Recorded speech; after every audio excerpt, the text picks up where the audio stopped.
Mississippi Soul Food. This is Food with Soul. Now you've done it. Have you lost your mind? He's back. And you're listening again. A legend in his own mind. Don't believe me? Just ask him. Here's Tom Schmitz live on WOCA. The Source.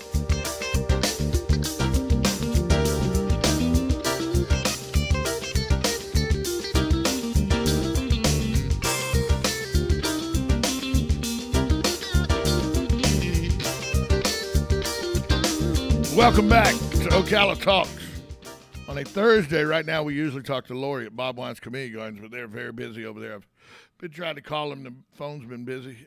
So they're doing the business of selling plants and getting people set up for their gardens and everything. Go see them at Bob Wine's Community Gardens. They are located at 2610 Southeast 38th Street in Ocala. You can call them also at 629-5766. Remember, they always have a 10% discount for all veterans at Bob Wine's Community Gardens. Lady texted me and goes, yesterday you talked about the elections all day, but you never gave the results. You talked about it. You talked about that the mayor won, but you never gave all the results for the election and the amendment. So I'm going to go over that now. As you know, the mayor did win convincingly against Dr. Manal Fakori. He took 65.93% of the vote. He won with 6,497 votes to Dr. Fakori's 3,358 votes. So he did retain his seat as mayor in convincing fashion. Brent Molliver, the incumbent, was running against Barry Mansfield. We talked about that earlier on Vets Helping Vets, and Barry Mansfield won. He won by almost 5 percentage points, 52.9%. He got 4,779 votes to Brent Molliver's 4,396 votes. That was just good. That was good enough to win. Remember, you don't have to win by a large margin. You have to get 50% plus one vote. And Barry Mansfield got 52% of the vote there. So he unseats the incumbent Brent Molliver. District 3, Rusty Juergens, Jay Musley, and Ty Schlichter. Rusty got 26% of the vote, 26.5% of the vote. Jay Musley got 43.22% of the vote, and Ty Schlichter got 30.25% of the vote. The totals were Jay had 3,981 votes for him.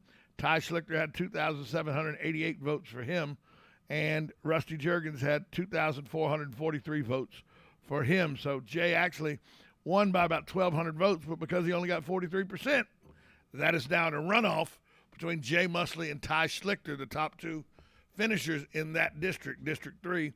They will now go into a runoff race that will take place November 2nd. The election will be on Election Day, November 2nd. So we do have that to still go. Then you had City Council District 5, Jim Hilty and Greg Steen running for a seat that nobody was running for re-election. And Jim Hilty got 50.71% to Greg Steen's 49.29%. Greg Steen had 4,377 votes, and he lost by 126 votes to James Hilty, who had 4,503 votes. So Jim Hilty secures that seat with right at a 1% win advantage in that race. City Council District 4, that was the special election that had Kristen Dreyer, Alexander Everett, Barbara Fitos, Lori Martin Gregory, Curtis Jones, and Kevin Lopez.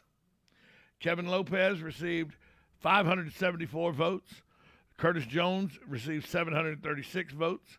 Alex Everett received 332 votes. Barbara Fitos, 2,212 votes. Lori Martin Gregory, 2,443 votes. And Kristen Dreyer, 2,822 votes. So because nobody got, Kristen Dreyer got the most at 30.95%. Lori Martin Gregory got 26.79%. So about 4 percentage points separate those two, and they will go into a special runoff election, a special election runoff. It will be held also November 2nd. So we still have those two up for grabs, District 3 and District 4. We do not know who will be in those seats until 6 weeks from now on November 2nd. The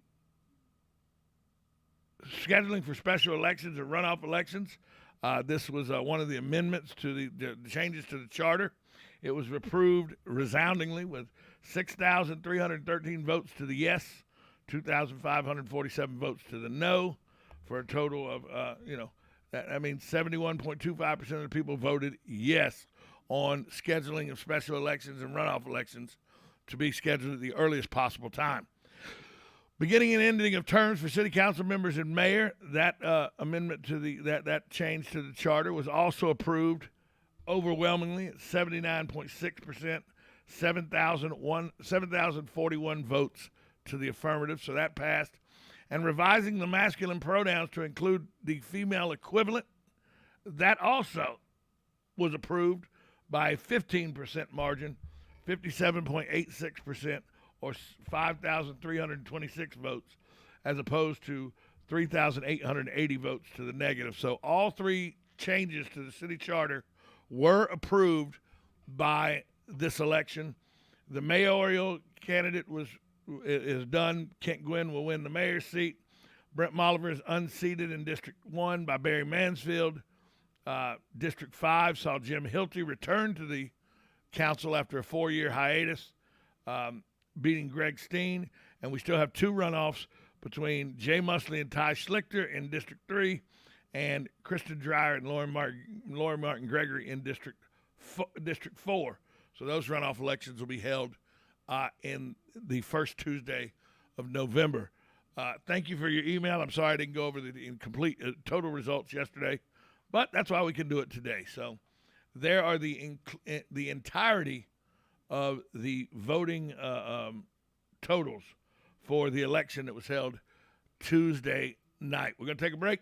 We come back more on Ocala Talks, 1370 AM, 96.3 FM. This is WOCA, The Source. Are you or your loved one being released from a hospital and wondering how you'll manage? Inform your physician that you want to go to Palm Garden of Ocala at 2700 Southwest 34th Street for your rehabilitation. Palm Garden provides pain management, post-discharge follow-up, diabetic care, psychosocial support, and so much more. Plus, they even offer outpatient rehab. This award-winning care facility has a team of licensed professionals dedicated to enhancing your independence. Call 352-854-6262 today. Hello, gorgeous. Hi, this is Becky at Hello Gorgeous Salon.